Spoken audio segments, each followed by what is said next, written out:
Olá, gente, bem-vindos à segunda parte da série de vídeos, né, de Geografia Econômica. Vamos iniciar nossa discussão de hoje falando sobre as revoluções industriais. Vocês devem se lembrar da nossa breve linha do tempo. E vale lembrar que a primeira revolução industrial ela começa aqui durante o século XVIII, marcando a transição do capitalismo comercial para o capitalismo industrial. Ele se inicia na Inglaterra, né? Embora ele até inclua países ali ao redor, mas a Inglaterra é o seu epicentro.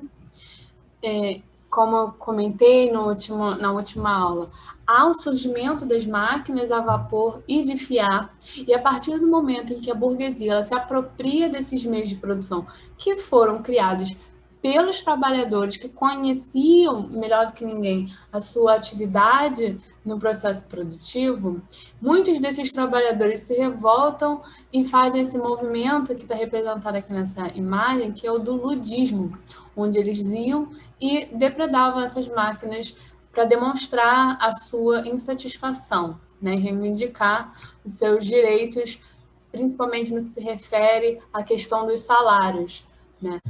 Eles faziam isso na tentativa de reivindicar os seus direitos relacionados ao salário, às condições de trabalho, que eram muito extensas, acima de 12 horas, que funcionavam de forma muito desigual, onde se contratavam mulheres e crianças e pagavam menos a elas. As crianças eram expostas a grandes riscos, já que elas eram menores e entravam entre as máquinas para fazer pequenos ajustes e muitas vezes perdiam parte do seu corpo.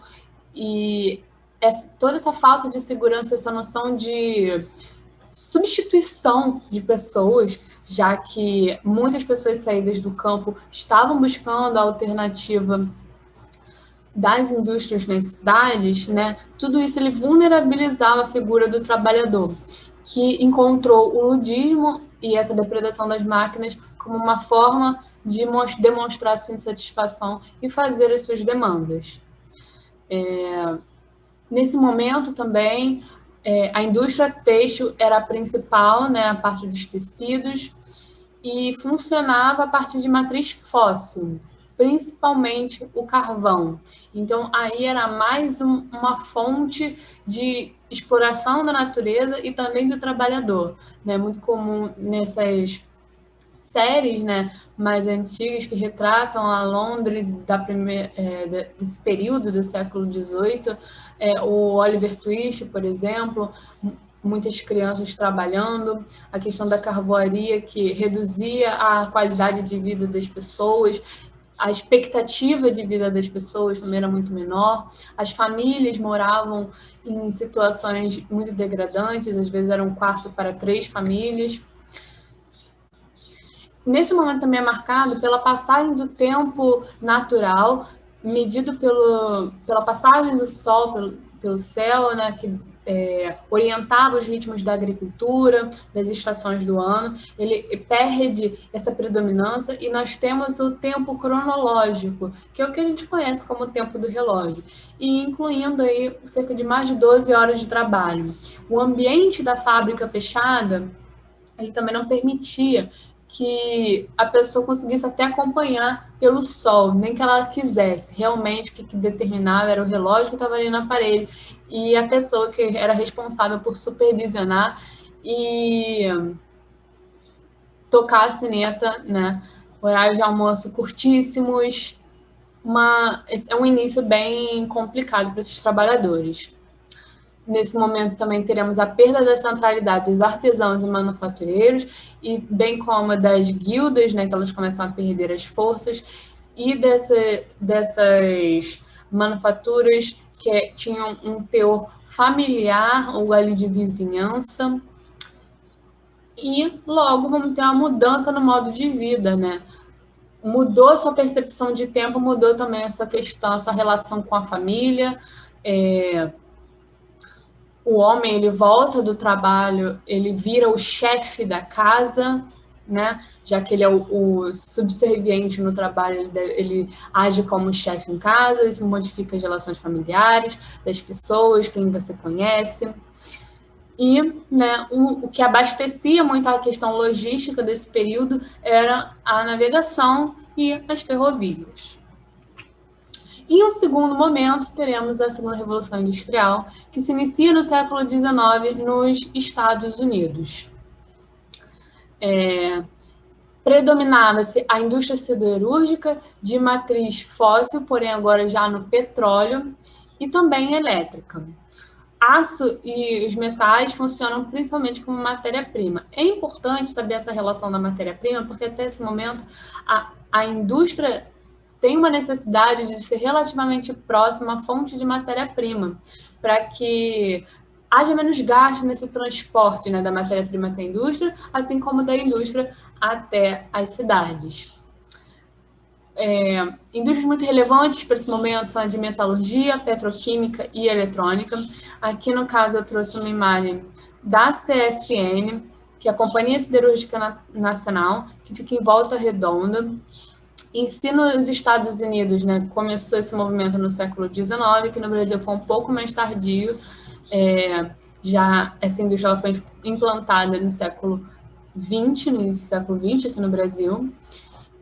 E um dos principais modelos produtivos que regeram essa revolução industrial foi o do Fordismo, né, que a gente vai ver daqui a pouquinho. Mas que também dialoga, né, com a característica da padronização de salário e horário. Então, aqui já foram conquistados alguns direitos trabalhistas, né, mas a situação ainda é um pouquinho complicada.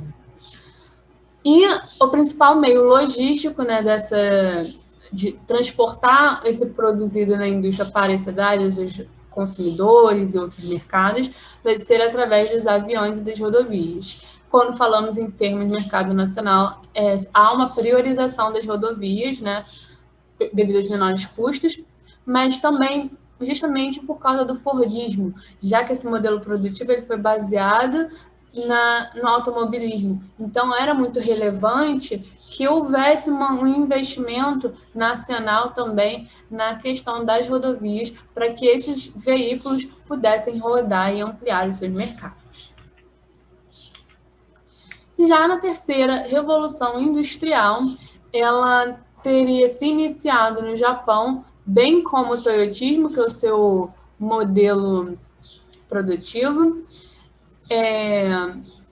Óbvio que vai chegar a outros lugares do mundo com um pouco mais de rapidez, porque é uma das características dessas revoluções, né, é a mudança dos ritmos de produção e reprodução, né, e isso inclui, né, até a dispersão desse tipo de ideia e de funcionamento de processo produtivo. A indústria principal dessa terceira revolução industrial vai ser a microeletrônica, bem como o desenvolvimento de informática e robótica. Uma característica tanto do toyotismo quanto da terceira revolução industrial vai ser a flexibilização do trabalho e do trabalhador. Flexibilização é uma palavra bonita, né? Então, normalmente a gente espera sempre o melhor dela. Porém, quando algo é muito flexível, é difícil de você estabelecer um padrão, você tem ainda mais dificuldade, né, de controlar, num sentido de escala, né? Então, por exemplo, se várias indústrias têm um funcionamento de pagamento em relação ao horário, né, diferente para cada nível hierárquico de trabalhador, é difícil que venha um sindicato ou um Estado, por exemplo, para regular isso. Então, a flexibilidade ela diminui a questão da regulação, né? Então, abre muita brecha para as questões de terceirização, que é quando você vai terceirizar um trabalho. Ao invés de você contratar uma pessoa para cozinhar na sua escola, né, uma cozinheira, você não vai contratá-la diretamente, você vai contratar uma empresa que contrata cozinheiras. E aí você vai resolver todos os problemas direto com o dono da empresa. Isso é um pouco complicado porque você trabalha muito com o exército industrial de reserva, que está estabelecido desde a primeira Revolução Industrial, que nada mais é do que você ter um contingente populacional em busca de emprego muito grande. Então, você submete o seu trabalhador a condições menos favoráveis para ele, sabendo que dificilmente ele vai querer abrir mão ou fazer uma greve ou reivindicar algo diferente com o tamanho do risco que ele tem de ser demitido, porque tem muita gente para substituí-lo, entende? Então, a terceirização garante ainda menos segurança para esse trabalhador.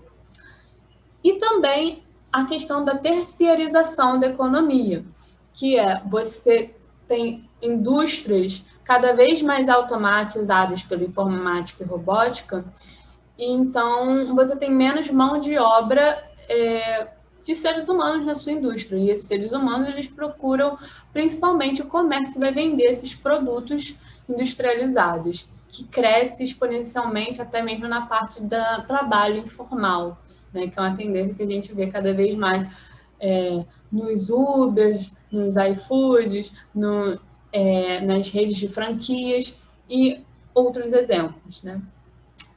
Bem, então vamos parar por aqui e na próxima aula nós vamos entrar na questão dos modelos produtivos e fazer um apanhado geral da nossa linha do tempo, nossa amiga que está nos acompanhando aí durante todo esse capítulo.